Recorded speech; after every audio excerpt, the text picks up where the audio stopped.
Lula foi pego no flagra, mais de uma vez mentindo e mentindo descaradamente. Só que dessa vez foi uma sequência de situações inacreditáveis em um mesmo programa.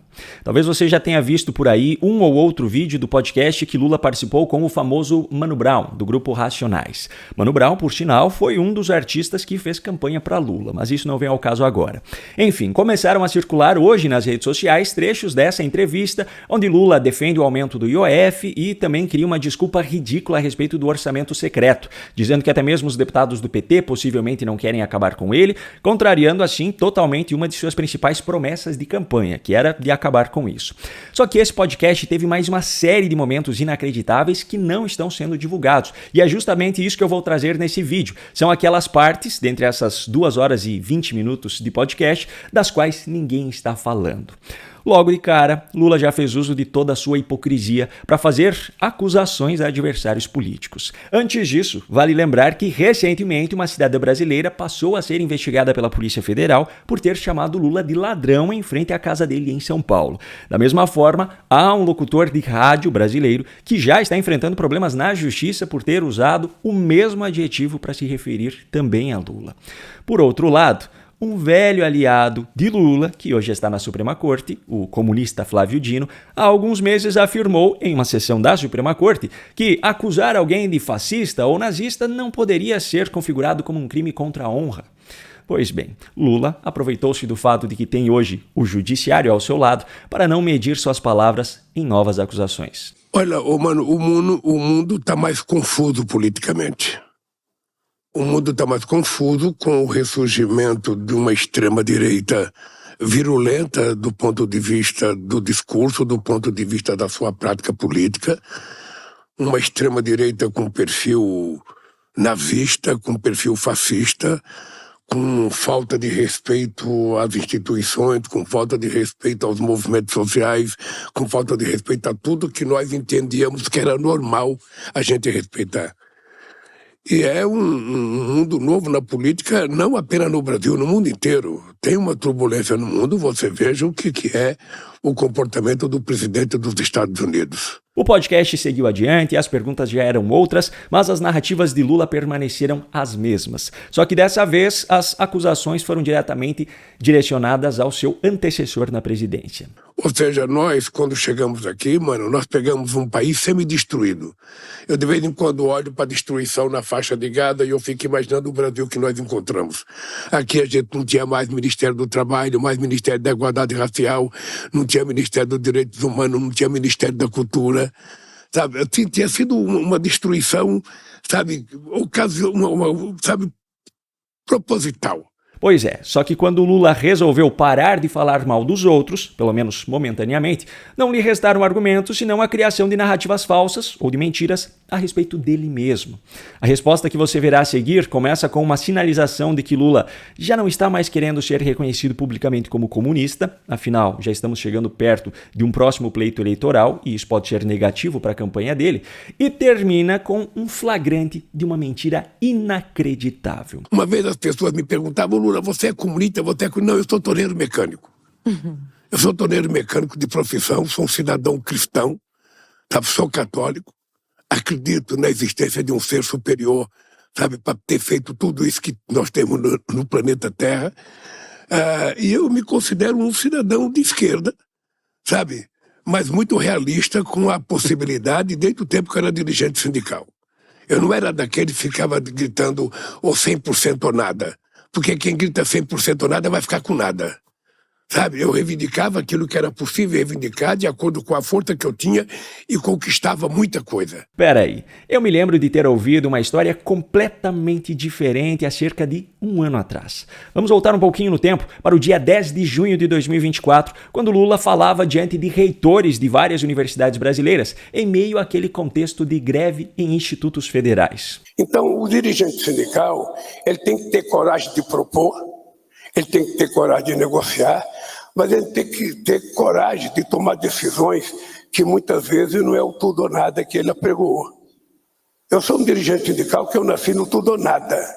Para mim era o seguinte: é 100% é nada, é 100% é nada, ou é 83% é nada, ou é 45% é nada.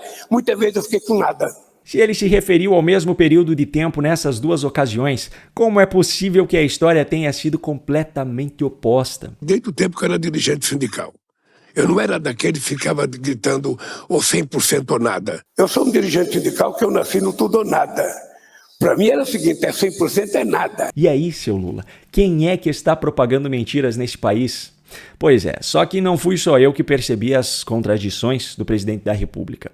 O podcast em questão leva o nome de Mano Brown, que é apoiador de Lula por sinal. Mas quem realmente cumpriu o papel de entrevistadora foi a sua colega, Semaia Oliveira. Eu confesso que eu não a conhecia, não sei se é apoiadora de Lula ou não, mas o fato é que ela o confrontou como deveria fazer. Lula passou boa parte do seu tempo de fala ao longo do podcast repetindo narrativas sobre o quanto seu governo supostamente fez a vida do povo brasileiro melhorar. Só que a entrevistadora trouxe um simples relato de uma trabalhadora que desmonta todas essas narrativas. A gente conversou com algumas pessoas e eu conversei com uma vendedora, a Débora. Ela é minha vendedora CLT lá em São Paulo, mãe de 2 filhos. O senhor traz um ponto muito importante que é o crescimento da economia, que foi superior às previsões, como o senhor acaba de trazer. Mas ela disse que ela está sentindo dificuldade de sentir no dia a dia dela esse avanço. Então, o que ela me disse foi, minha ideologia vai de encontro ao PT, foi isso que ela me disse. Eu, inclusive, voto no PT, continuo acreditando no PT, mas hoje eu sinto que é mais discurso, porque eu não estou sentindo na minha vida que a minha vida está melhorando. O que o senhor diria para Débora? Pois é, diante desse relato, o homem que em um passado não muito distante falava orgulhosamente que citava números sem ter qualquer fonte para prová-los, não conseguiu encontrar nenhuma resposta melhor do que essa. Mas eu vou dizer para Débora uma coisa, Débora. Você pode não estar sentindo a sensação de que as coisas estão melhorando, porque as coisas realmente ainda não chegaram ao ponto que eu quero que chegue. Pouco tempo depois, Lula teve a oportunidade de contar a história das fraudes do INSS. Obviamente, a sua versão da história. E essa versão, sem qualquer prova, obviamente coloca a culpa no governo anterior. Então, deixa eu lhe falar. O que aconteceu no INSS? O que aconteceu no INSS? Nós descobrimos, através da Controladoria Geral da República e da Polícia Federal, que várias entidades que foram criadas no governo Bolsonaro, na perspectiva de mudança de governo, eles facilitaram com que os caras pudessem cobrar dos aposentados, colocar o nome dos aposentados como se os aposentados fossem sócios, mandar o nome do aposentado para o INSS mandava para o CEP e o CEP autorizava o pagamento de um desconto, não sei se média de R$40, não sei se ele prometia caixão de defunto quando o cara morrer, era assim, tá? Isso virou uma febre. Olha, eu já cansei de mostrar provas que desmentem essa narrativa de Lula. Já fiz vídeo aqui no canal falando sobre a MP 871, criada pelo ex-presidente Bolsonaro em 2019, justamente para coibir esse tipo de fraude. Já fiz vídeo mostrando deputados do PT fazendo discursos contra essa MP e defendendo sindicatos e entidades na Câmara em 2019. Já falei sobre a ligação histórica e interminável do PT com sindicatos.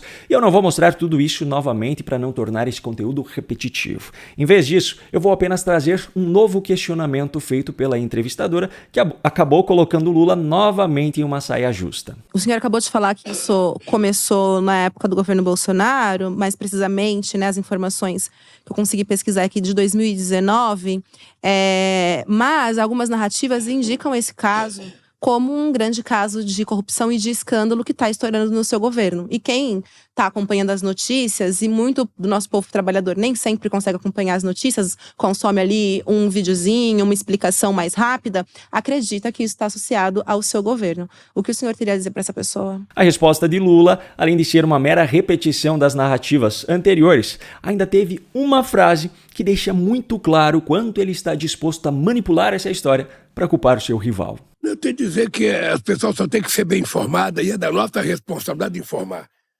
Obviamente que quem descobriu foi o nosso governo. Quem descobriu foi a CGU.